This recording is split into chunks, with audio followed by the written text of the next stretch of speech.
Well, good afternoon, everybody, and welcome to our first public board meeting of the Infected Blood Compensation Authority.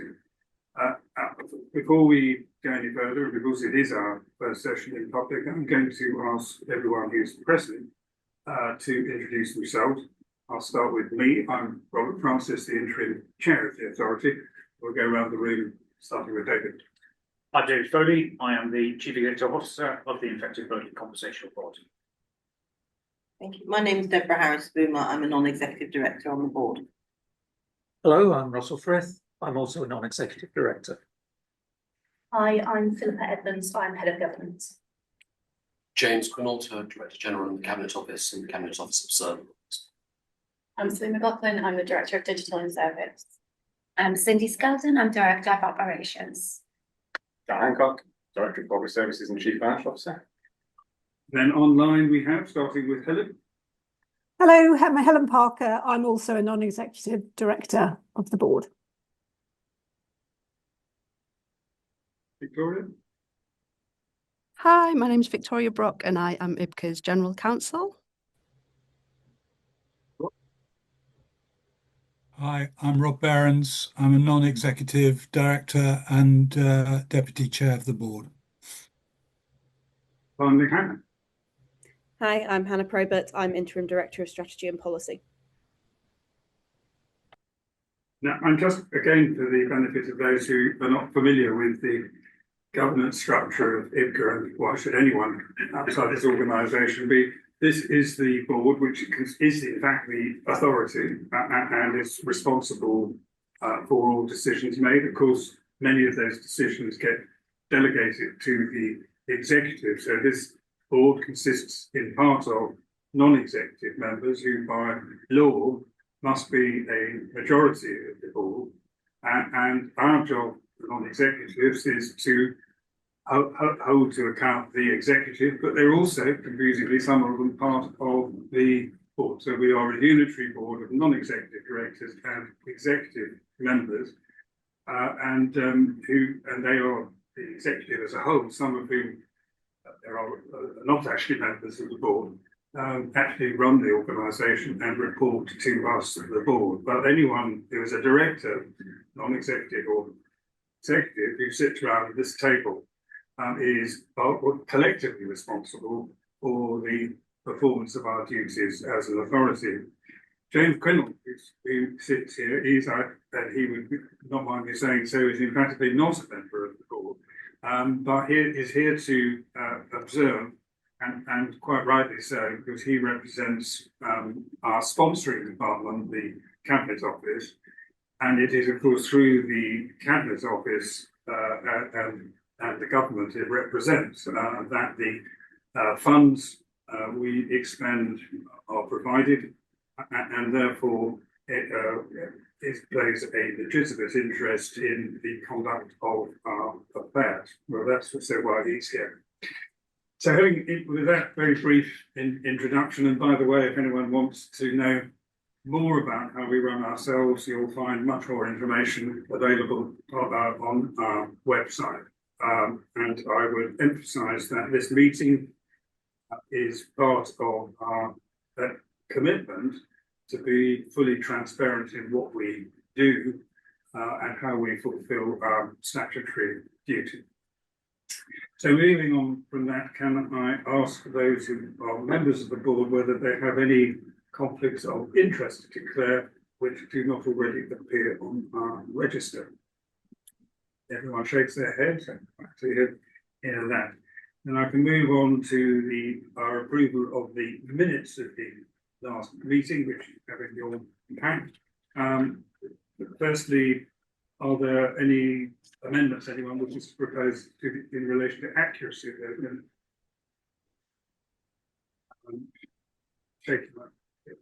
Shaking the head, so I think we can take them as approved for purposes of accuracy. I'm going to ask our technician Lee, who I failed to introduce, who's sitting in the corner room, could he possibly remove the lead banner that's at the top of the screen so I can actually see the participants in this meeting? I think we can. Great. Thank you very much. Now I can see everyone who's participating, which is good. Is there anything that arises out of those minutes in terms of actions that need to be reported to the board today? No? Then I will move straight on to item 2 of the agenda, the Chief Executive's update. We'll hand over to David. Thank you, Chair. And as you said, this is another really important milestone for us today in holding our first board in public. This is part of our ongoing efforts to try and improve our transparency to the public and most importantly to the infected blood community. For people to understand what we're doing and why, what decisions we're taking and how those decisions are arrived at. There will be the opportunity for people to log in and observe the quarterly boards, and board papers and minutes will be published on the website as part of our transparency. And as with everything we do, we'll consider how these public meetings work. So this is our first attempt at doing it. I'm sure there will be things that we think we can change and improve, and we will continue to do that as we go along. I'm going to focus, Chair, on the strategic delivery report, the paper which is in the pack. I'm going to take this in sections because the pack is necessarily long, so that it covers all of the areas that we are involved in. And in that pack, you'll find it sets out our key updates and risks between October and December of this year. Our top priority, of course, is making compensation payments. And overall, between October and December, 1,137 people received compensation payments, totaling over £742 million. Our numbers are as of the 15th of January, and they're set out in slide 4 of the pack. But I can update that as of the 29th of January, we have 16,389 registrations of intent to make a compensation claim with us. We have a total of 3,721 people who have been asked to start their claim. 3,558 people have started the claim process. And of those 3,111 people have received an offer, with the value of offers being £2.49 billion. A total of 2,949 people have had their compensation paid, with the values of payments being £1.9 billion. For clarity, those numbers do now include the operations in our model offices for the living infected but never compensated, the deceased infected, and the affected. Those are small numbers now, while we work to understand how we can most effectively process claims from those cohorts so that we can scale up safely when we're ready. And we call that kind of process private beta. So quite often you'll hear in our language and see in our papers the use of private betas. That's that testing to see how we can scale as rapidly as we can. And we have an item later on in the agenda which Sue McLaughlin will lead, which gives an update on those private betas and how we're getting on those. So we've got some key updates across all areas on pages 4 to 7 of the pack, and I draw the board's attention to our service goals. As the board is aware, we have heavily prioritised opening those claim groups in 2025, alongside continuing to progress claims for the living registered infected. And that does mean that we've not met some of our service goals for the last quarter. Most notably, the introduction of the digital processor claim service was delayed, while we prioritised opening the new claim groups. We are now prioritising that delivery in this quarter. We've also been working to implement the changes made by the government through the third set of regulations, which came into effect on the 31st of December last year. We immediately released an updated calculator on the website, which reflects the changes, and teams now working through reviews of any impacted claims to make sure that we make any additional payments. The board will be aware that the government consultation on expected further changes to the regulations closed recently. We will wait for information from the Cabinet Office to understand what any proposed changes to the compensation scheme are following that consultation, and that will enable us to consider the impact on our delivery of the scheme. We expect there to be some difficult choices we will need to make about the ordering of implementing those changes, while we continue to make compensation payments, and and we will want to take community views on how that is best delivered. I should also make the board aware that the community has continued to raise concerns with myself and others in IBCA about the scheme itself, including the amount of the award for unethical research, the failure to recognise the impact of lost education and career prospects, particularly on mono-infected haemophiliacs, and disparities in the compensation amounts compared with other compensation schemes. I've heard that both from individuals and from charities and representative groups.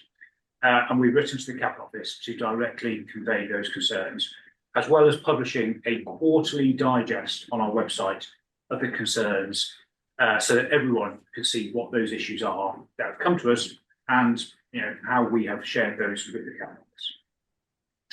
I think, Chair, it's all right. I'll take a break there before I move on to priority projects, and should we see if there are any questions or concerns from the board? Thank you, David. Any questions on what's been reported so far?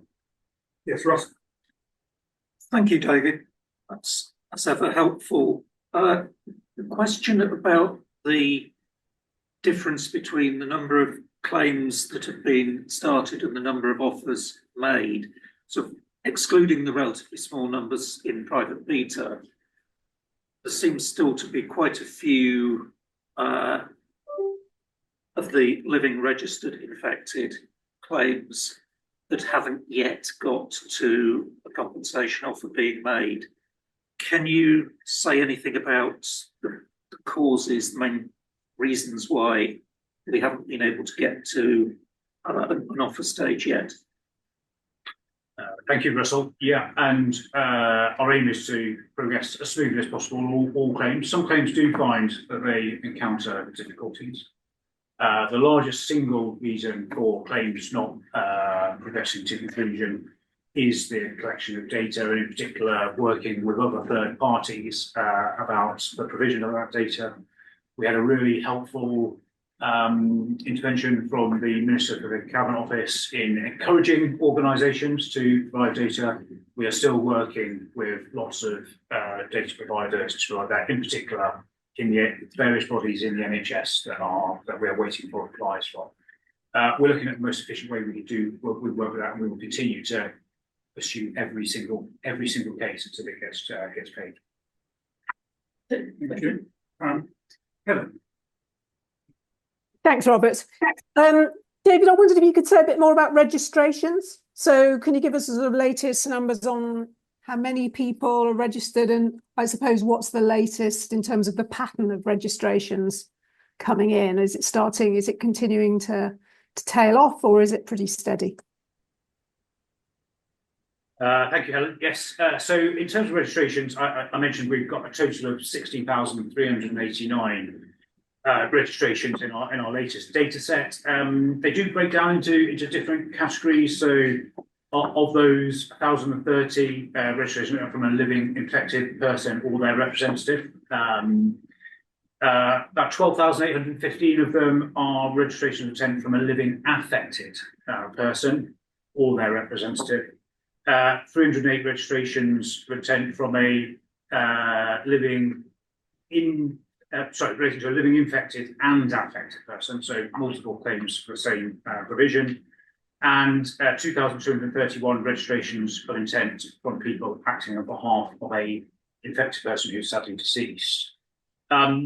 We clearly saw a very large number of registrations when we opened registration. There were lots of people waiting to register and were there and presented themselves very quickly. That initial spike dropped off, but we do now see a regular weekly influx of registrations of a couple of hundred, 300 or so per week. Thank you. Rob. Thank you, Chair.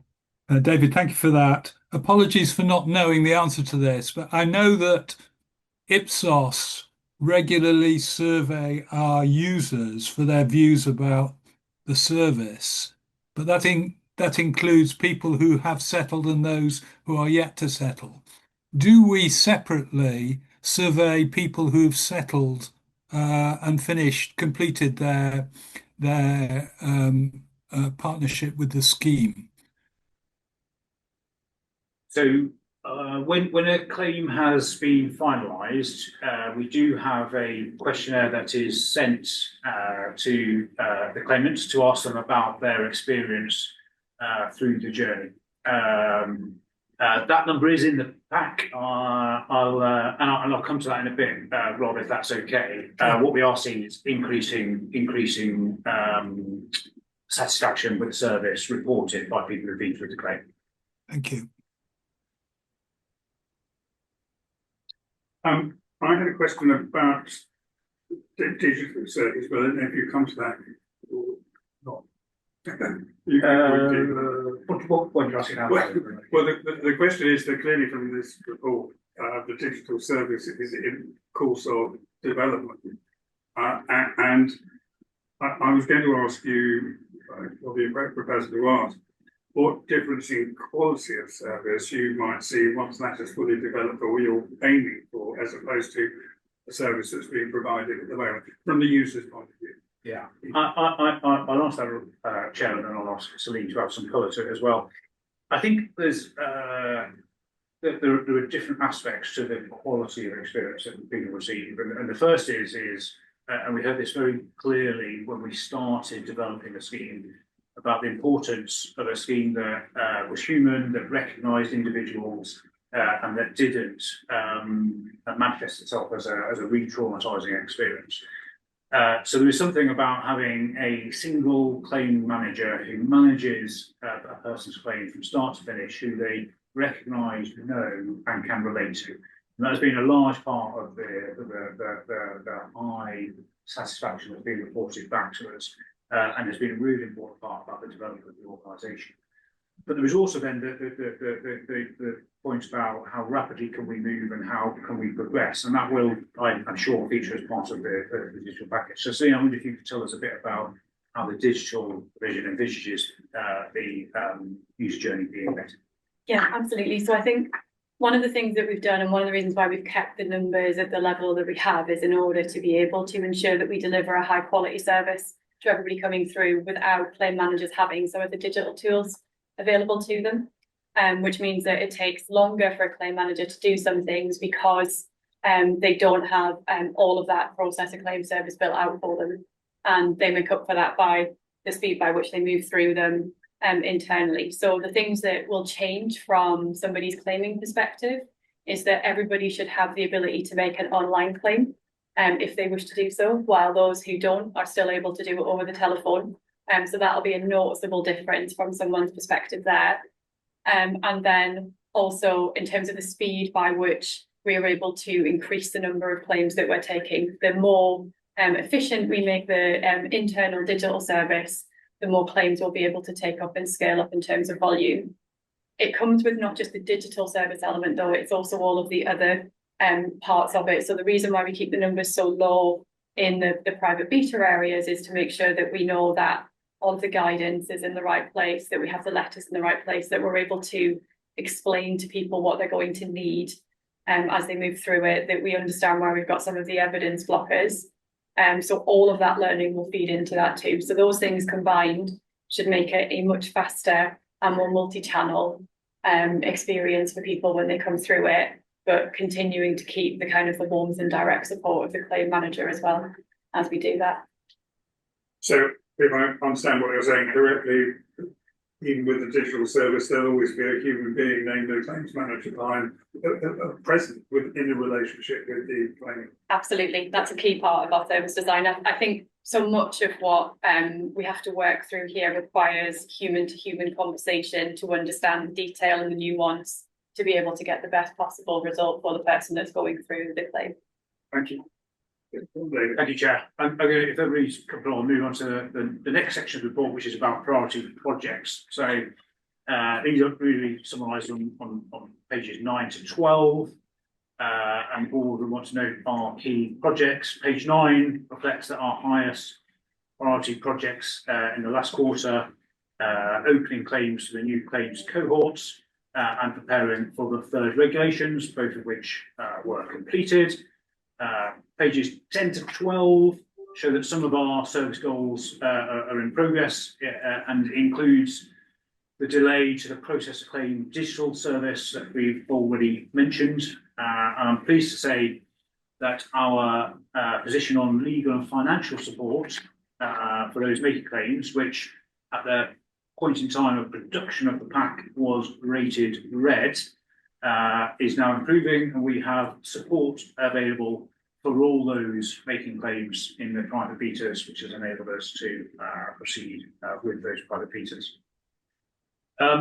The board will want to note ongoing work to make sure that we have got suitable office space for our teams, including that we are currently on track to move into our permanent location in Glasgow, which we aim to do in March. And I would also note the ongoing Matrix programme. The board will recall we use Cabinet Office systems to manage our pay and our finances.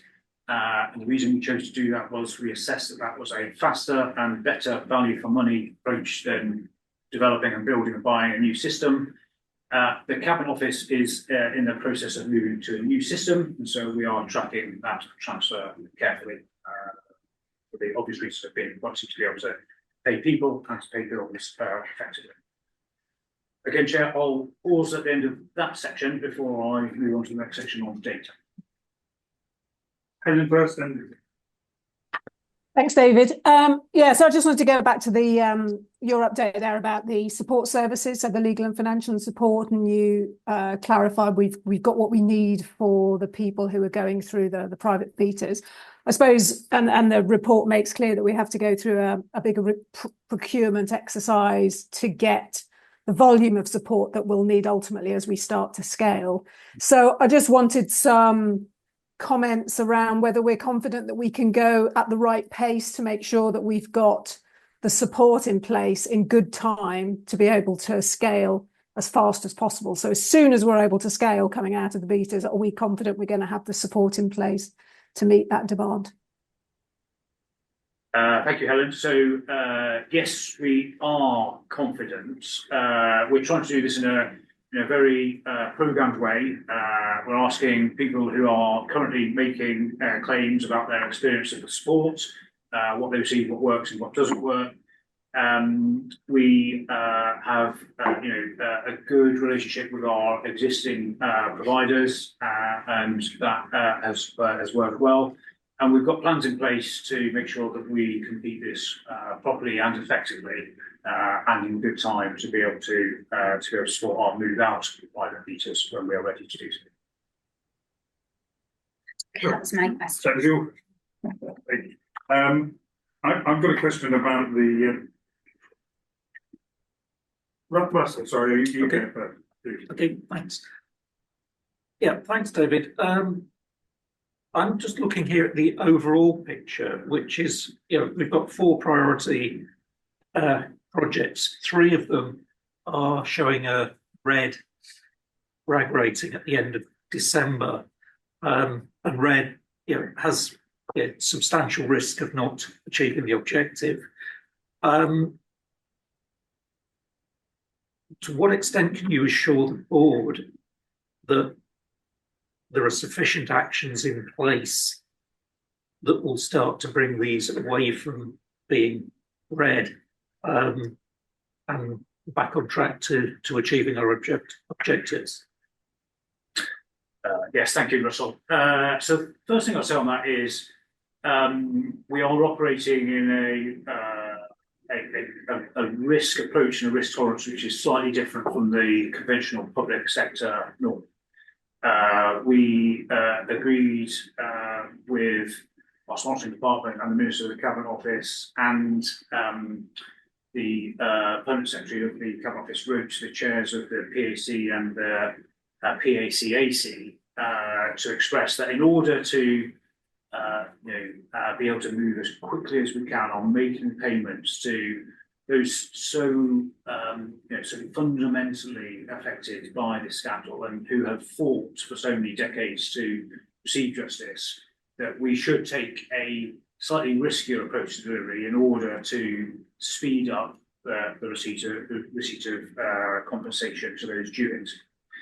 In each of those projects, we have got mitigating actions, recognising that higher risk tolerance. And also there were circumstances that affected how we should pay out. So for example, on the process of claim digital service, we decided consciously last year to prioritise on being able to open the cohorts at the end of last year. We're reinvesting this quarter to be able to mitigate the risk to delivery there. Similarly, on the provision of legal and financial support, when we produced a pack that was looking at risk for the private meters, we put in place the mitigations and the negotiations to be able to now state that the provision is there and that the risk is changing there. And we'll continue to report those risks and those mitigating actions to the board in the context of that greater appetite for risk in order to pay people as quickly and as speedily as we can. Okay, thanks, David. Could I just add to that there before I go on to Rob, that if you take, for instance, the rating for legal support, well, I would understand, I appreciate you predict we're going to be changing the colour of that before next time. But it's the fact is that if there isn't some deal in place with the lawyers on our panel, then we'd have to stop. We can't actually proceed to offer to process the claim unless legal support is available. Full stop. That's one of the many things that might make you go faster or slower, but that's naturally a hard stop, which is why it's quite high up the list and our sleepless night. No, thank you. Rob. Thank you. David, when are we moving offices in Newcastle, and what sort of disruption is that likely to involve?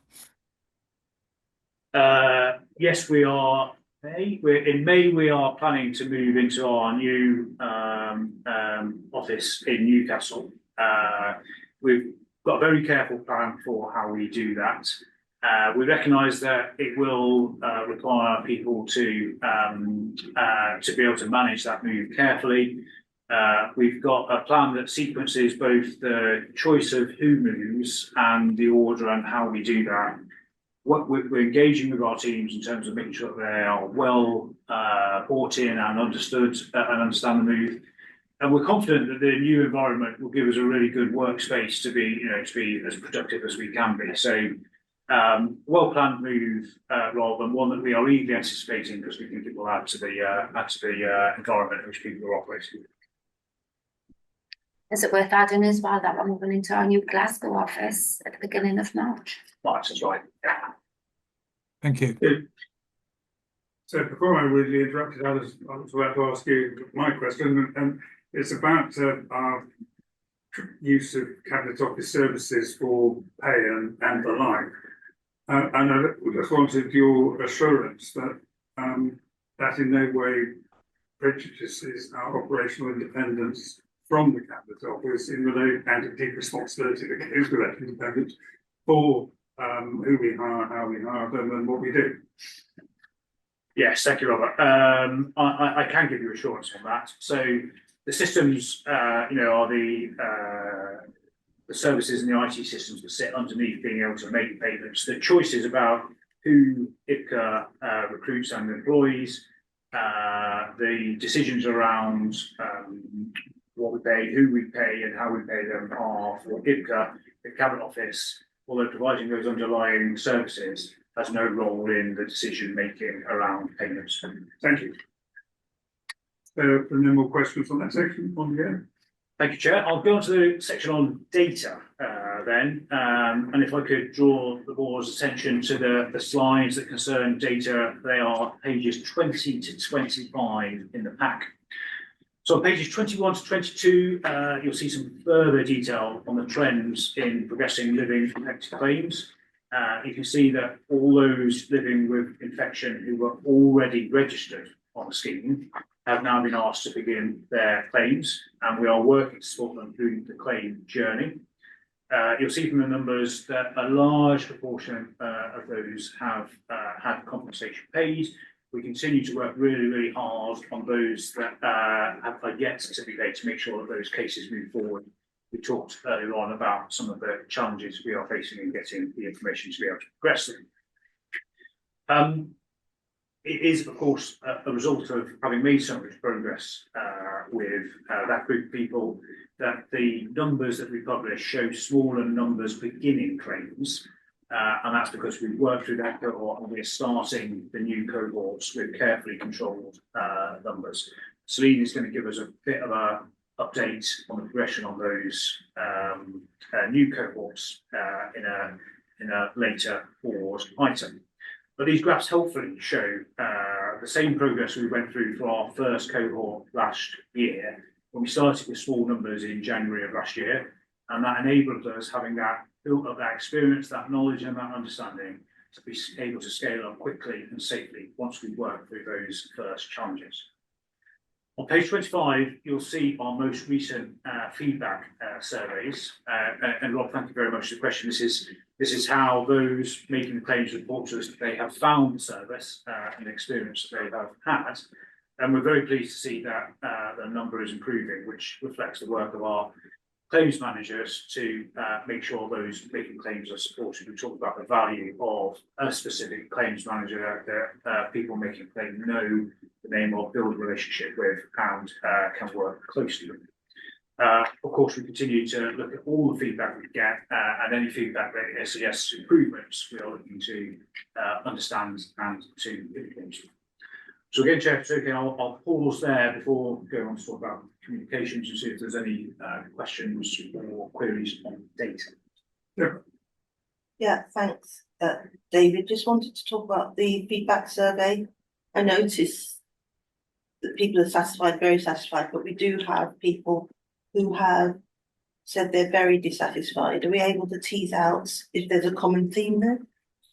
Yeah. So we've looked into this, and I'm not sure there's a common theme, but the single largest reason people give for giving us that score is their dissatisfaction with the scheme itself, but it doesn't cover their circumstances. Now, we will, as always, report any feedback we get on the scheme back to the Cabinet Office, but that's the largest source of those numbers as far as we can see. So that's nothing to do with the service that they've received? It's not to do with the service they receive. Thank you. Yeah, I recognise the numbers are relatively small here, but there seems to have been a drop in the satisfaction scores in relation to the legal support, but more particularly financial support towards the end of the year. I wondered if there was any understanding of the reasons why the financial support in particular is coming down so much. But as I recognise, there are very small numbers of cases here. Yeah, thank you. Again, there's a single coherent theme, but what we do see a couple of times in the reporting back from those is a gap between what people expected the financial advice to cover and what the provision actually is. So the provision is there to enable people to take the right decisions around accepting their claim. It's not there to provide support for what their future financial planning for the rest of their life is. And taking on that feedback, we are working about how we can make sure that that is clear, is a clear explanation of that so everybody's there against that. If I may as well, David, round about this time as well, there was some issues with one of the financial advisor firms we were using, Russell. So we had a little bit of a delay in one of the providers whilst we examined what was happening there. That's all resolved now and stood up, but that could be reflective of that as well. Good, thank you. Helen, sorry, hang on, Helen, Deborah was patient. But no, it's just a follow up to this question. I think it's been something I just want to clarify. The firms that are providing this support are providing financial advice. We don't typically get financial literacy training at all. So I'm just wondering if there is any thought about just offering that general financial literacy as part of the service as well as the financial advice. So we do some signposting, don't we? Because there is other government organisations that offer financial literacy and training.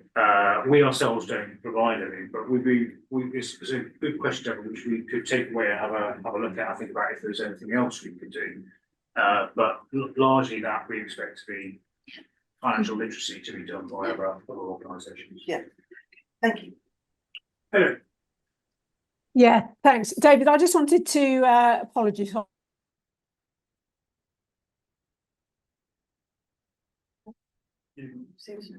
Apologise for On we nothing, but we didn't hear that. You didn't hear Start it? again. Can you hear me now? Yes. Can you hear me? Now I can't. Yes. Can you hear me? Okay. Yes. I cut out. It'll be my broadband, so you should plough on and ignore me. So it was about the new quality assurance processes that are in development and due to come on board towards the end of March. You mentioned it on slide 18. And I wondered what kind of reporting we're likely to see from that. Thanks, Helen. Yeah, I'm happy to take that. So Helen, what we've been looking at is a mixture of quality assurance between a specialist team of quality assurers versus what we would expect an ops leader to do, and collating that into a report. So we do have some quite extensive MI, which takes our quality assurance lead quite a considerable amount of time to pull together. So we've been working with the data directorate in John's area to pull together a dashboard. And I've been assured that this work's now picked up some pace. So hopefully within the next sort of few weeks, we'll be able to have a really good, clear view of what quality trends we're seeing, where the errors are, and more importantly, I think, what we're doing about it to get it right. Yeah. The thing I would say, Helen, just to provide assurances, all quality checks are pre-payment. So before anything goes out the door, they're subject to quite a robust checking regime. Okay, that's great. Look forward to seeing that, Cindy. So my question is about the feedback, which is on the whole very encouraging, subject to the small number of dissatisfied. The question I have is, why is the number of responses as low as it? Bearing in mind the number of people who've been through the system. Yeah, I think generally surveys of services are not hugely responded to.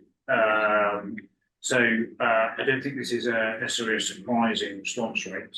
But there is something about once somebody has completed their journey, it's a voluntary process, and we encourage people to fill it out, and we obviously rely on the feedback for improving the service. But some people understand the value of providing feedback. For some people, it's the finish of their journey and they're happy not to drop back. Do you think there's anything we could do? I'm certainly one of those that hates feedback forms and never goes near them, but that's usually something rather less important than this in my life. I just wonder whether there's anything we can do to either make it easier for people or something that they're more willing to do. Yeah. I love filling out feedback forms. I regularly do. I thought you were going to say that, Robert, when you were going to say. Yes, we continue looking at how we can optimise that process to get the most feedback we can. And we're very clear to everybody, if you have the time and can spare the time to provide us with feedback on that form, it's really appreciated and it really makes a difference to how we organise the I was just going to say it's worth saying that we couple this with the qualitative research that we do through the user research. So we are particularly heavy on that during the private beta phases where we're learning as much as possible, but we also still try to do user research with people who've gone through the claims process to get more kind of bespoke, detailed learning to put alongside this. But what we could look to do perhaps is see in doing that, ask them specific questions about whether they've chosen to fill out this feedback form, and if not, why not, and see if we can try and improve the take up of the form as well through that, so we can build that in. And I wonder whether it would be possible for, without breaking anyone's confidentiality, the board to see some of the quality feedback, which I know some I have seen is very moving and very motivating, to be honest. But equally, it would be perhaps useful to see some of the negative, if there is negative feedback of that nature. Positive information doesn't tell the whole story, but it certainly tells some of it in a better way for some of us than figures. absolutely, we can anonymise it and bring insights and themes that we're getting from it, so we can get that scheduled. I mean, we don't want pages of it, because not pages as it is, but that would have. Yes. Just going back to being able to secure a higher take up of the feedback, elsewhere, when you're on the phone, they ask you up front, would you be interested in helping us improve our service or whatever it is? So I'm just wondering whether as part of the process to take away, as part of the process, if we could almost garner that support so that we have at least an indication of the potential for feedback when we get to the end, irrespective of the outcome of the game, clearly. It's one of the best ways for us to know what's good, bad or ugly with our service. So if we can get that commitment up front, if it's possible, it'd be good. Sounds like we know. Okay. Thank you, Chair. And on my final section concerns communications. So I'd like to draw the board's attention to the summary of our engagement on pages 28 to 32. We saw a focus on engagement in the last quarter on opening up registration and encouraging everyone who may be eligible to register their intent to claim, and also on opening those new cohorts that we've discussed and described already. In the last quarter, we had some really valuable engagements with the community, face-to-face and on social media. We've run a series of community-driven development sessions prior to opening up to the new claims groups, and they were really well participated in, and they've really helped to inform the ways in which we've opened up those services.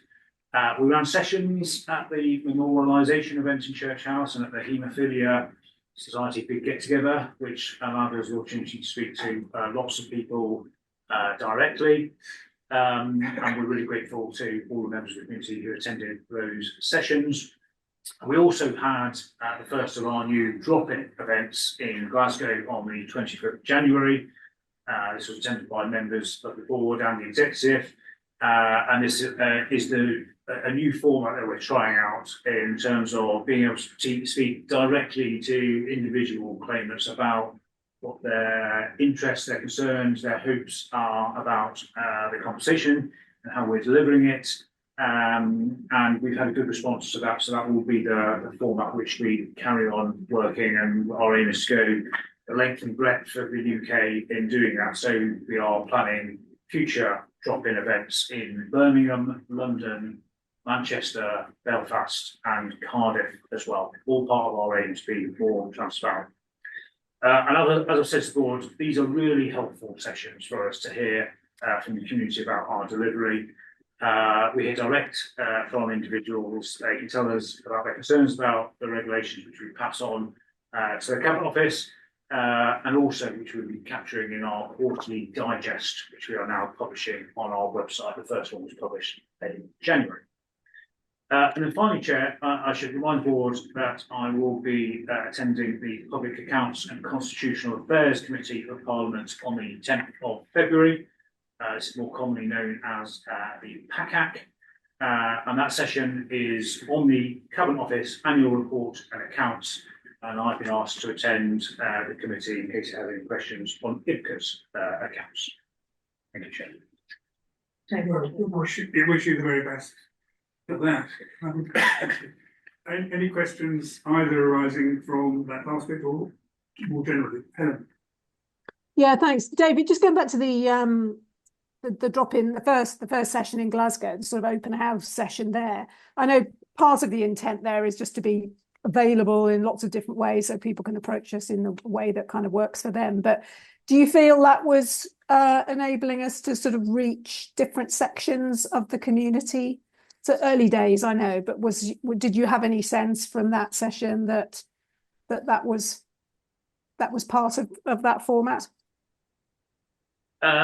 Really interesting question, Helen. And I think there's a preliminary yes in answer to that. We certainly met a very wide range of people. We met people who were in the claim journey. We met people who were eagerly anticipating the scaling of the private beaters. They've been they've been fighting for a long time for compensation to come through. They understood the process of developing the pilot region, but they were, keen to say how important it was that we developed and scaled them as quickly as possible. And we also did meet some people who were yet to register their intent to claim from different sorts of backgrounds. So I think a provisional yes, but obviously I think there is a lot more to do there to make sure that we do ensure that every person who's due compensation is made. That's really encouraging. I attended that session. I found it very instructive. We get a lot of very valuable advice and comment from organisations, and they're extraordinarily hardworking and empathetic representative, committee representative. But what we heard from them too. But we heard of this. I met, as I know you did as well, David, and others did. People we've never met before, who came along to express their own individual views and experiences, tell us about their cases, and be told information they would found it difficult to get in other ways. And I think myself, that looked to me as something very valuable for them, which I would encourage us to continue. So any other? Yeah, because a clarification point, the pack is on 24-25 account. It is correct. Yeah, that's not forecasted. No, correct. Yeah. People worry about that. And then just a comment on the stats, especially around the website. It's very easy to have like sanity stats, number of hits. It's great to see such a large number. I do know that we have other statistics that probably show the level of engagement with the website and the flow through. So I'd be keen for us, as we continue to get this reporting, to look at those sorts of statistics against the KPI. We should have some targets, and if it's possible for us to overlay what we're expecting, so we do level of content engagement. If we see a level of engagement with either a helpline or increased registrations or particular types of registrations, it'd be helpful to see the time and effort and investment that you're making in that, how it flows through to what the community then either gets information for and then engages with us.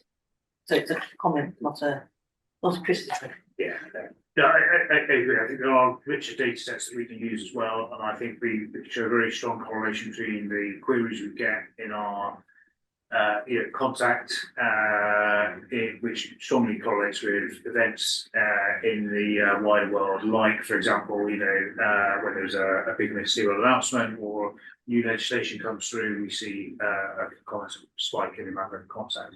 There are some much richer data sets that we can bear, so don't worry. Thank you. Right, well, if no one has any other questions, can I advise us to say we note this report with thanks, and once again convey our thanks to your hardworking teams for everything that they do. They do difficult work. So thank you very much for that. Miraculously, we're slightly ahead of our planned schedule, so I think we'll reward ourselves a break until 2 o'clock, but we'll stop there.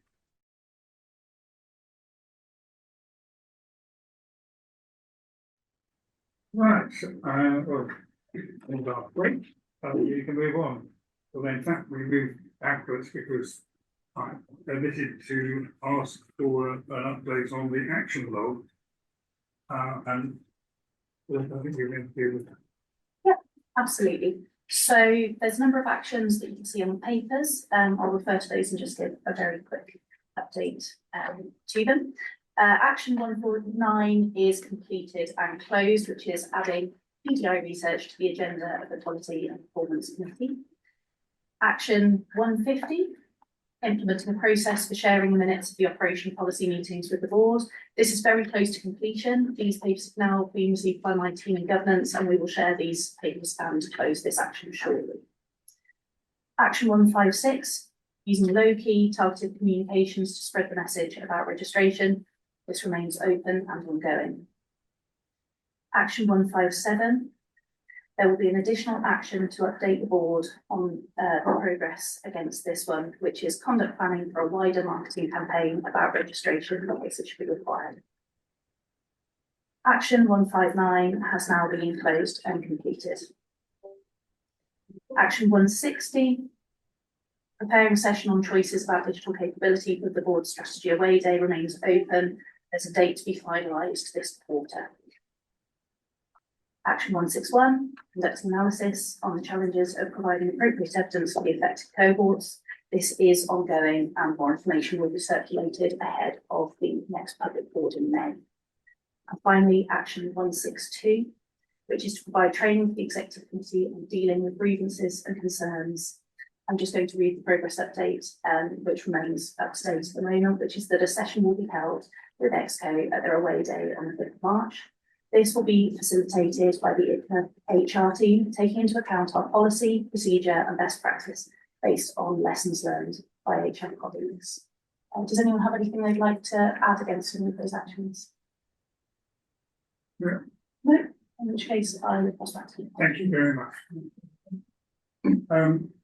Hannah, sorry, I missed you out.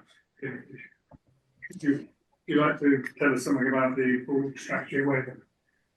Yes, no problem at all, Chair. So thank you to board members. We held a strategy away day in January, which was an opportunity for us to talk about kind of priorities and goal setting for the 2026-2027 financial year. That was obviously an early session, which has been really helpful in providing some steers to the executive. We're now working through those kind of main priority areas, which I would summarise as obviously, firstly, making sure we pay people and keep paying people. Secondly, making sure we're listening and acting on community feedback. Thirdly, maturing the organisation. And fourthly, planning for the future. So the executive's now using those steers to develop a proposal for a business plan. We expect to come back to the board regularly with updates on that and to put it to the board formally for approval in May will be our aim. So at the next quarterly board session, as I say, we'll keep the board updated as we progress, but we hope to do that in May with the aim also for something we can share with the Cabinet Office as per the framework agreement, and also that we can publish for the community's views. Thank you. Any questions or observations about that? Right, well, thank you very much. So then we move on to Celine. Yes, I do. Sorry, private visa. Thank you. Thank you. Yeah, so this is just a short paper.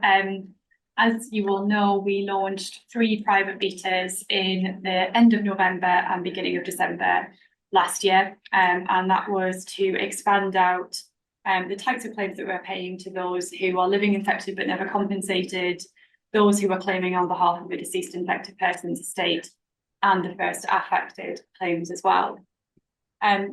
In terms of how we're running these, we took board members around some of the model offices the last time we were in Newcastle to see how we've set up teams, but we have small operational teams of claim managers and team leaders who are actually processing the claims, but then we have people from all of the different areas sitting in the model offices to be able to provide on-hand support as we go through it, because we know that a lot of what these claim managers are finding as they work through these claims are things that they have not dealt with before and that we may not have anticipated in the guidance. So we need to make sure that we've got the support in place and that we are updating guidance and letters, etc., as we go, to make sure that we can keep the claims moving through. So that means that we've got everything to keep those claims progressing, and claim managers feeling confident in how they are handling them, even though they are different and new in terms of the types of issues that they're seeing there. We started each of those 3 private beta type places with different levels of claims going through. And that's because of the different level of complexity that we see with each of these different types of new claim.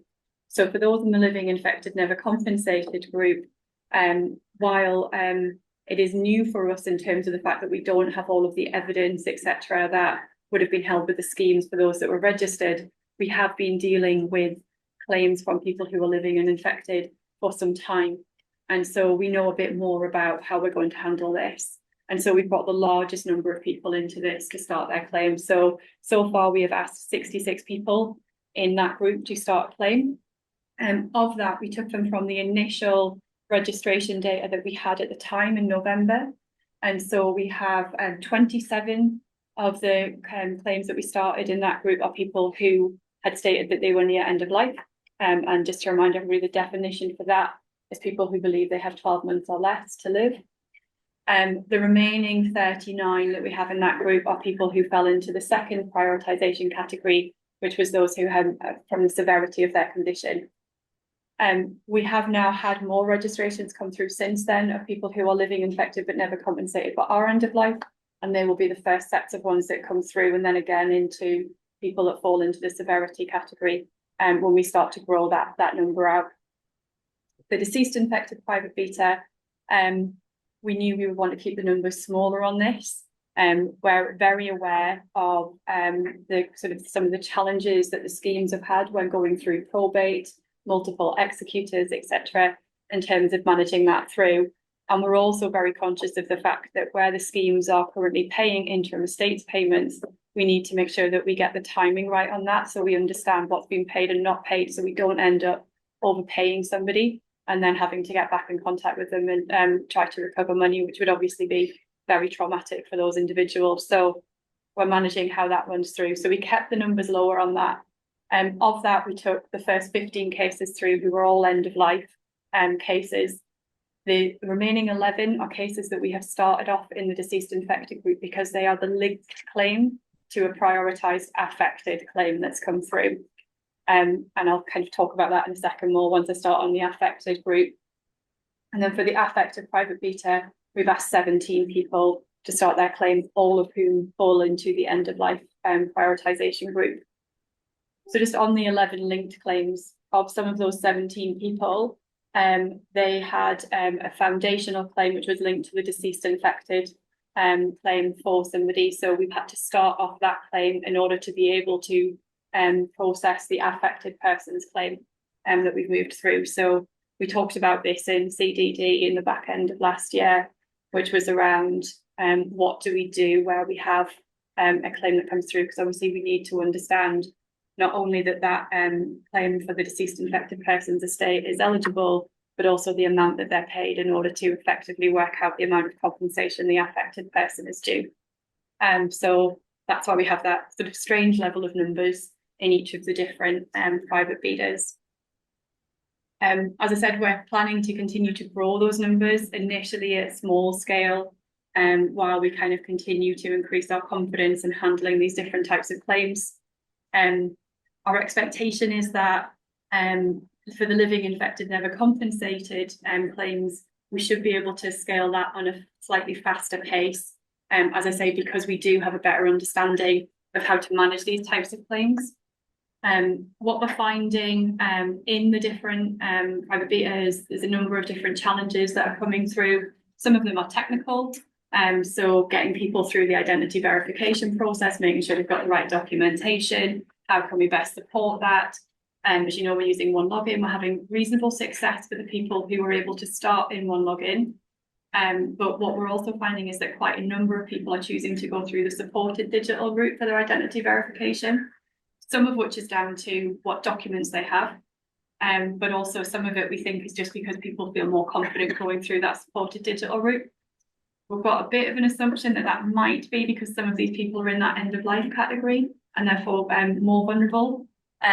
But we won't really be able to test that until we've gone further through the private beta and we've got a greater different claim types coming through to manage that. But we are doing quite a lot of work to really focus in on these identity verification challenges and making it as straightforward as possible as people come through. And we've also got different bits where we've had to update process and make sure that we've got the right matching happening. So for the living infected never compensated claims, people have had the option of making their claim online through the Make a Claim service. So we're testing that specifically in that area. So what we're doing is making sure that we're able to match the information from their identity verification to their online claim information and then moving that through. So it's just working through exactly how we match all of that. Because we've kept the numbers really low, that means that we can put a lot of manual effort into making sure that that happens and make sure that we're not compromising on accuracy or quality in anything that we're doing. But it does mean we need to make sure that we've got the confidence to be able to do that with much less manual intervention before we're able to go to particularly high numbers in there. In terms of things that we'll be looking for before we would want to go to much larger numbers, which is obviously where we're trying to get to as quickly as possible in all three different groups, is that we've got that high level of confidence for identity verification for the majority of claims, that we can reliably assess documentation about infections. So we introduced the confirm infection stage for those who are living infected, never compensated. We're finding that most people are progressing through that stage relatively easily and straightforward of the ones that we've done so far. But we need to understand more around about what does that mean at the end when we actually assess eligibility. Is it proving a good way of helping us to identify ineligible claims at the start of the journey? So we don't have enough information yet to say whether that is the case. We want to be able to provide information on what types of evidence might be helpful to prove infections or relationship type where this is not straightforward. Some of the feedback we've had from someone who has gone through an affected claim journey now is that it was quite difficult because we weren't able to tell them at the start of the claim what they were going to need to give us all the way throughout. And we absolutely recognise that. And particularly, you know, it's re-traumatizing and it is unsettling for people when they go through it. And that is the thing that we're really trying to learn through this private beta while we've got the numbers at low volume.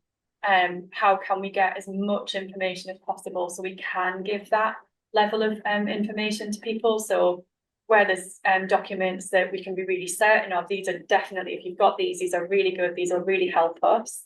Or where you don't have these are some documents that other people have given us, and by a combination of them, we'll hopefully be able to build a picture through. So we're really trying to build that out and write as much of that down as possible so we can share that with people. So when they come to make a claim, they've got that level of idea of what's ahead of them as they go through the journey. And what we're doing for the next group of cases that we bring into these private betas is making sure we're really stressing with people at the start and when we ask them to start their claim of exactly what it will be like going through this when it's in private beta, so people have the opportunity to decide not to start their claim now if they would rather wait to be able to give them more certainty of journey, or whether they would rather go ahead recognising that we can't give them all the answers at this stage. So we're really putting that choice back into people's hands at the beginning. We need to make sure that we've got all the policy and associated guidance thoroughly tested, and that we've got all the supporting services in place and scalable. So this is some of what we talked about earlier when we talked about making sure we've got legal and financial support for all groups in a scalable manner in there. We need to make sure the claim managers feel really confident dealing with the different types of claims as they move through. So our ambition from a service delivery perspective is that claim managers can handle different types of claims. So if you are making a claim as an affected person and on behalf of a deceased infected person's estate, you only have to speak to one claim manager. They take your details once and they manage all of that for you. What we're doing at the moment, because claim managers have been trained in different types of claims, is two claim managers might be working on the different elements of your claims, but we're trying to bring that together so they speak to each other, they share information, so you don't have to tell people twice, but it's still not the same as having one claim manager that you're working with. So we want to be able to get to the point where we've got that through, and that we're making sure that we're able to gather the feedback from the people that are going through this. What is not working? What did they find upsetting or unhelpful or slow, difficult, anything throughout that, so we can make sure that we try and remove as much of that as possible. Equally, what was helpful, what did they find useful when they went through it, what was reassuring, so we can make sure we keep that as we scale. So still fairly early days in terms of where we're at with the amount of claims that have worked their way through the entire process of each of them. We are tracking policy questions that we're coming across. We're tracking what we in digital refer to as pain points, but basically the things that aren't working that we need to fix. We're tracking where we want to update on correspondence. We're tracking where we can get more conversations happening with the people going through the claim process and with the claim managers who are running the claim process, so we can keep building that in. And we're hoping to kind of just keep building that knowledge to get to a point of going, how far are we against those sets of things that need to be in place for us to be able to scale? So we can then, as soon as we've got as much of them as we need to have in place, we're able to move to scaling and do that quite quickly. So that's as much as I really have to share at the moment. But I think we will know an awful lot more as we run through the next few weeks. Thank you very much for the huge amount of work described very succinctly by Susan. I don't know who was first, but Rob, I think, Rob. Thank you. Thank you, Celine. So when I walk around the office in Newcastle, I'm hugely impressed with the quality and integrity of the staff and the way in which you're working on these new different strands. And as far as empathy is concerned, I think we compare extremely well with the scandals at the post office and Windrush. So that is something. But what I wanted to ask was, you mentioned end of life. Is there any particular briefing or training related to trauma for staff who are dealing with end of life cases? Because it's obviously very sensitive. Yeah, thanks, Rob. I'll take that if it's all right. So we've got close connection with Dr. Rebecca Eglinton, who is a trauma specialist in our field and offers psychological support to our staff. So it's built into our training. But more recently, we have learned, who's been through this process with our mother, and also from a trusted community member, how actually it impacts on the support, the representative, as well as the person actually going through the claim process. So our safeguarding leaders recently made contact with the director of the Bereavement Bureau, who's also head of carers, so we can consider further what additional support can be provided, either to the individual or the person that's supporting them. So that's our work and train at the minute, recognising end of life sadly does bring a different dimension to it as well. Thank you. Yeah, so I know that we've decided to do a test and learn approach and putting the community at the centre of what we deliver. But for people who might be thinking that we have quite a large community to get through, we hear about 16,000 registrations, and then we talk about 66 people going through, and you said it's a large cohort of 66. I'd just be interested if you could just tease out again for us why 66 is deemed large, and also how rapidly we'll be able to move to the scale up period that you'll be talking about. Yeah, so I think what we learned when we looked at the very first types of cases we did December over a year ago was that we started with really small numbers there. And then we were able to grow that quite rapidly from about 2 months in to the process, and then keep going as we increased our claim manager numbers to go alongside it. So the size of it, there's no right answer necessarily on how big is too big. What we've looked at is how can we get a number of people going through where we are confident that we can provide with more the wraparound support for claim managers and claim managers themselves. So have we got enough policy people, enough service design people, enough guidance writers, enough correspondence writers to be able to swarm and support as we move it through? Because otherwise what we would do is bring in potentially a larger number, and then they would get stuck in the claim journey, and we wouldn't be able to kind of move their claim forward. So they'd wait longer, we'd bring them in sooner, but then they'd wait longer going through while we try and manage the multiple different challenges or questions or issues that we're trying to work out. So the idea of bringing in a manageable number to be able to make sure that we can support those individuals as they move through it, keep their claim moving, capture the learning, so then we can do it quicker next time. So once we've done one claim through, so we've had it somewhere where somebody who was end of life died during the claim journey. Now, when that happened, we were like, well, how are we going to deal with this? What does that mean for the claim? Policy-wise, what does that mean in terms of, is it a new claim? Is it different, etc.? And then, so that took us a couple of weeks to work out how we were going to manage that and what we needed to do and get all the right answers. The next week, the same thing happened, which shows like why we need to move so quickly, but also meant that we were able to deal with it the second time much faster because we knew what to do, because we had the precedent of having understood it before and got it into guidance to be able to manage it. So the reason why I believe we'll be able to start scaling quicker in some rather than others is I think we will answer enough of the questions in some of them to be able to go, well, we might not know everything right now, but we know enough to start bringing in much larger numbers and be able to progress through them.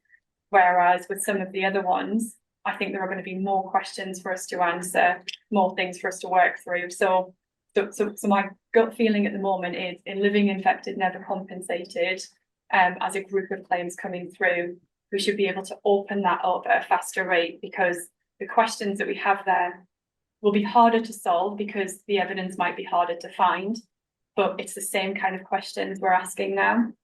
Whereas other than once we get through the ineligibility parts of it, whereas with affected, we're finding it really difficult to understand evidence requirements for relationships and what's acceptable. So if you're asking people to find, how do you prove that you lived with your parents when you were a child 40 years ago? It's a really difficult thing to find something that you can just put your hand on that says that. So we're going to have to work out a policy position, get that agreed, publish that, and then that will mean that if we get lots of those types of claims through, claim managers can progress them really quickly and move through. So it feels wrong, almost going slower to be able to go faster, but that's why we believe we can do it, because then we can all swarm on solving the problems once to be able to do it quicker later. Yeah, and sorry, if I, Go on. so how much engagement do we have with other authorities apart from, say, the healthcare? So you said proving that you were with your parents 40 years ago, must have gone to school. So I'm just thinking in terms of other evidence, how easily are we finding getting the evidence when we are knocking on the doors of sort of third parties and asking for it? So a lot of our work to date is focused on the areas where we knew we would need to get evidence from, like NHS, like HMRC, court service, and think like getting on the general registry office data. What we'll find now is if we say to that very example, if we went actually school data is a really good place to get some of that from, then that's then where our data teams can start focusing on starting to get some of those data sharing elements in. So that's what we'll find through the private beta, which is these are the types of places that are helpful to us now. So we need to build those relationships and see what we can get now. Is that something you hold? Is that something that we can move through? What does balance of probabilities on evidence mean? So what are we willing to accept and take that will hold up? Yeah. And then my final question, Chair, was around trying to have a one-stop caseworker. I'm just thinking about anybody with a health condition. You have a problem with your eyes, you go to an ophthalmologist, problem with your heart, you go to a cardiologist, and you're used to having a specialist. So the only caution that I would ask management to think about is in trying to have the one person, or not losing that level of specialty that those caseworkers, that the caseworkers have, because I think there are some nuances. So as long as they're cross-sharing, that sounds great. But I also feel that there is a need for us to ensure that we don't lose the specialty of some of the fantastic caseworkers that we have already on the job. Yeah, I think that's a really good point. We've worked on that. I really should reframe that more as an assumption and make sure it's a thing we're testing through private beta in terms of as we move through it, and we've got confident claim managers in the 3 different areas. How do they feel about would it despecialize them? That's the right word to do that in it. But yeah, we'll make sure we capture that. We tend to use them as pioneers to support other people there, so that they support people coming through the next part of the journey. Okay, so we have specialists, consultants. That's what we say. Okay, great, thank you. Awesome. Thanks. So do you want to come in on this one? I just wanted to quickly remind everyone that if we're sharing information here, the broadcast does continue to be live to the public, just as we're considering any answers we might need to give to questions. Thanks. I've got 3 questions as well. One of which is a sort of follow-up to Deborah's, which is one of the sort of conditions for moving forward is the claims managers are confident dealing with various claim types. Given that the affected is 10,000 registrations so far, 17 cases doesn't seem very many for training. The number of case managers will need to be deployed on affected. So I'm wondering how you're going to get that confidence without bringing a lot more cases in very quickly in the affected group. My second question is ineligibility is a clear risk, and at one end of the spectrum of that is fraud. Of the cases that you've brought into private beta so far, are there any, without giving any details, that you think are likely to end up in with nil awards? And third question is, all the conditions that you outlined are really about system, the way in which we process things, and about communication and about guidance and that sort of thing. Are there also any technical conditions that need to be met in terms of the systems before the online system can be opened up to any of these cohorts? That's it. I wrote them down. So affected. So I think we definitely want to bring more in, and how we manage that through. It will be, I think, more about, have we dealt with enough different types of claims, affected claims, rather than the pure volume, in order to have confidence to scale. So you've got different relationship types, and then you've got added complexity depending on whether the relationship is with someone who is still with us or someone who is deceased.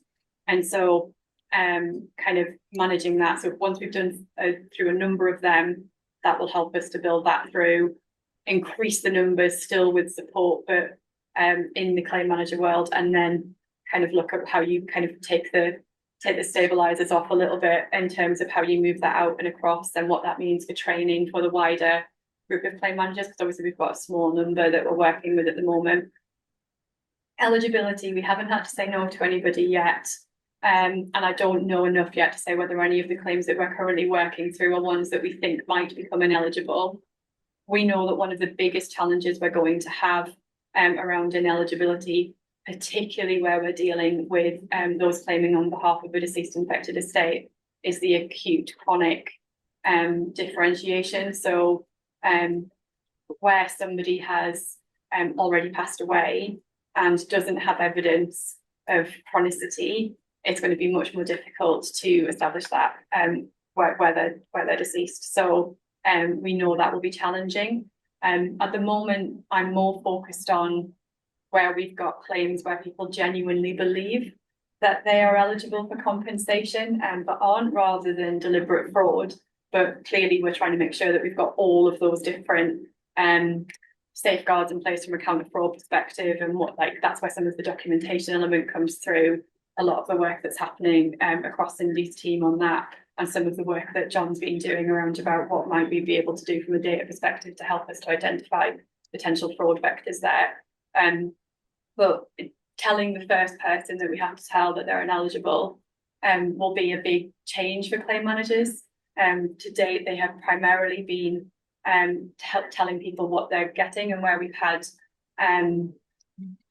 difficulty, it's been where there's been a challenge of the amount around the severity. But we haven't yet had to say to somebody, you're not eligible, and go through that process. So and we will want to make sure that that's the absolute last resort as and when we get there. So we need to think about how we balance that and move it through. From a technical conditions perspective, yes, there will be, rather than saying X systems need to be in place, I think there's a bit of a, we need to have, from a security perspective, the confidence in things as an efficiency perspective, so enough systems that allow us to do that, to be able to manage it through, and we need to have some way of linking across claims. So there will be more and less sophisticated ways technically of delivering that, but we will absolutely need to have some of those in place, and we're working through how we define exactly what that looks like. But that's why our big focus this quarter is very much on the internal process of claim service, whereas last year was more about opening up the new claims and designing the journeys. This is about giving some systems in place to be able to operate that service on to support the claim managers. Thank you. My questions are related a bit to your explanation as to why we're going at the pace we are, if I can put it neutrally, you know, what the community think about the pace. And it's counterfactually, if instead of doing it the way, I mean, would it be conceivably possible to do this in any other way, given, if I can put this, not wishing to be fantastical, the range of things about which we don't know? Would you be able, in theory, to design a system which could cope with all that? And if you did take that sort of risk, what would the impact be on people when you came across a new list that wasn't capable of being addressed by the system? So we could have, rather than opening up to start paying claims to learn from them in any of the different types of claims, we could have spent a long time building out some of the technical foundations on which to process them, trying to interrogate any different policy angle that might come through, reaching out to all of the potential people that we might want to get evidence from and setting that up. So we could have done that across with everything. We could have spent a long time working through all of those and trying to get to a level of confidence before starting a claim that we'd done that. And had we done that, then we probably would have been in a better starting position when we started to take claims through, albeit much, much later on. So we wouldn't have been paying people last year. We would have been doing all of that work instead of paying the people that we have paid. And then we would have started to do it. And then when we started to do it, we would have had to make, my assumption is we would have had to make a number of changes. So we would have found the things that didn't work and had to still change them. We would have found policy questions that we didn't think of because real life always beats scenario planning when it comes to that. And we would have either found there was organisations we never thought to get in contact with, or organisations that we did get in contact with, we never had to use because it ended up not being useful when we were trying to apply it. So we could have done that, but it would have meant starting to pay people much later. So my belief is that we will get to scale faster this way, and by the time we get to scale, we will already have paid thousands of people before we get there, in terms of moving that forward, and we'll be providing a service that is more aligned with what people actually need, rather than what we thought they needed without involving them in it. Thank you. So, any more questions on that? Well, please, thank you very much, and through you again, can we thank your hard-working team? It's a fabulous and very stressful work. Thank you very much. So, very well. We're on to subcommittee updates. Russell, you're meant to be back. Okay, thank you. Right, well, apart from being a non-executive member of the board, I'm also chair of one of its standing committees, which is the Audit and Risk Assurance Committee. This is a standard committee across nearly all public bodies and many larger private sector firms as well. And its primary role is to look in more detail than could possibly be done in a board meeting at assurance over risk management, over the internal controls of the organisation, and to act as an overseer and liaison point for both internal audit and external audit. We last met at the end of November, and the main items there were for the committee to gain assurance about the preparations that were being made for the launch of the private beta, the 3 private betas. So we considered presentations and discussed them on the identity verification areas, and the risk assessment processes for each of the cohorts.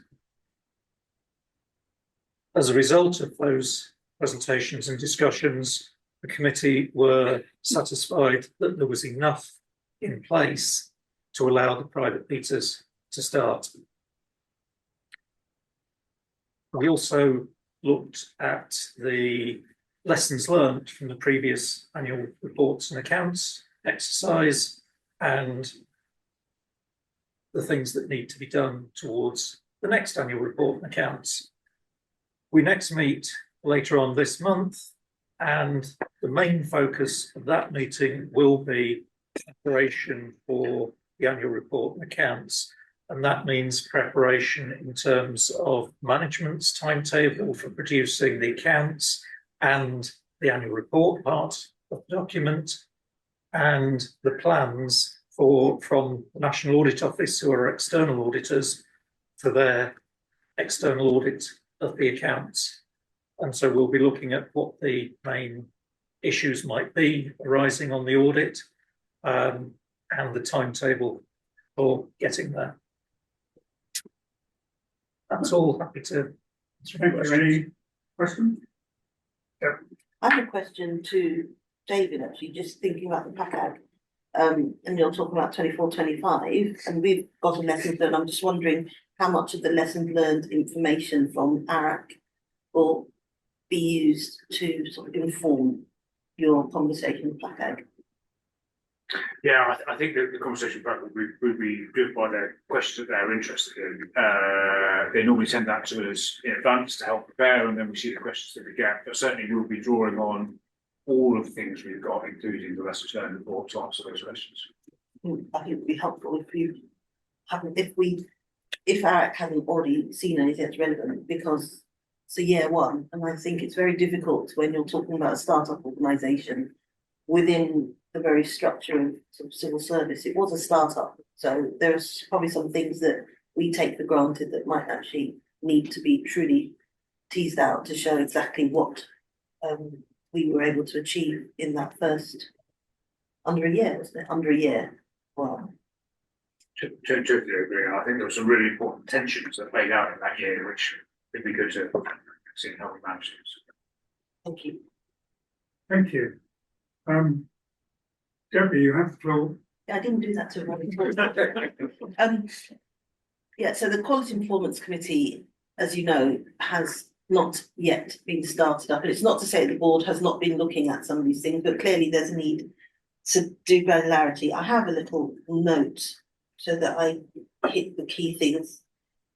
We're different from the Audit and Risk Committee. We know the board maintains its highest level of responsibility and independent oversight. It receives assurances and is part of the leadership in terms of structuring the conversation around strategy. The exec team, I always see them as the people saying the how we're delivering it. That's the day-to-day operational management, execution, and are held to account. Well, I always say held to account for the performance of, as opposed to individuals. Yeah. The Quality Performance Committee then acts almost, it's not a bridge, but it acts in the middle of that activity. So the QPC's role will be to ask what has been done. So you're delivering the how, we're asking the what, and then we're providing additional assurance and areas for the board to have further discussion. So in terms of some of the granularity, I'm not giving examples because we are due to have an upcoming seminar where we will sort of kick around the terms of reference, and I'm really appreciative of the time that's been given already by members of the exec here and elsewhere to just try and tease out what you're currently doing, some of the reporting that you get, looking back at the programme delivery, and then identifying as a result what are the key things that go to QPC, what are the things that go to the board, and what are the things that rightly so remain within the exec. So where we are right now, we have a draft terms of reference with additional notes. We're going to have the seminar, and then we'll be bringing a terms of reference to the board for approval, and hopefully launching next couple of months, in the next couple of months. So this is a watch this space report. Thank you very much indeed. So that just leaves Helen to tell us about the activities of the remuneration. Yeah, thanks, Robert. So as a reminder, and for those watching this discussion, so the Remuneration Committee is the subcommittee of the board where we really take a closer independent look at the people issues around IBCA. So have we got the right policies? Are we applying them appropriately to make sure we've got the right people doing the right things to do our incredibly important work? So at the heart of that is obviously pay and reward. So are we applying our pay policies appropriately and fairly? But it's more than that too. It's also things like looking at performance management, particularly for the senior members of the team. Have we got the right appraisal processes in place to make sure that we're rewarding people appropriately for their personal performance, and also development? Are we giving people the tools and the skills that they need to do this incredibly important work, as I say? So that's what we do. There are really just two things I would highlight since we last met that have been relevant to the Remuneration Committee. So first is we agreed fee ranges for the clinical advisor panel. So this is the panel of clinical advisors, which is currently we're out recruiting for now, which will give really crucial strategic input to the team, to the operational team in particular, in developing policies and resolving issues. So in particular, what we were looking for here was some robust benchmarking work, so we could make sure that we were paying appropriate fees to get the people of the right caliber to do this crucial work, but also mindful of the public purpose of the work of IBCA. So we were satisfied that there'd been some good work done there, and we were able to approve a fee approach for that panel. The second one is a much more practical piece. Jill, our new HR director, has really hit the ground running since she joined IBCA at the beginning of the year, and has really sketched out with her team, enabling us to look ahead for the whole year. So trying to anticipate the issues that will be coming down the track so that we can coordinate appropriately with the main board and bring advice, particularly around pay awards, which are rather complicated, I understand, in the civil service, and or in arm's length bodies drawing on civil service sort of pay approaches, but so that we can advise you, Robert, and the board as a whole on what's appropriate in that area in a really timely fashion. So yeah, that was my update. Thank you very much indeed. Well, unless anyone tells me otherwise, I think that comes to the end of the public agenda. So I thank everyone for their contributions, and thank those who were watching for their patience in getting this far in watching. And just to say that we meet again in public on the date is the 2nd of May. 2nd of May. I'll double check that. We can confirm that in the. Sorry, I took you by surprise with that. But we probably always all planned the meeting on saying the next one. Oh, the 5th of May. So thank you very much, everyone. That concludes the public meeting.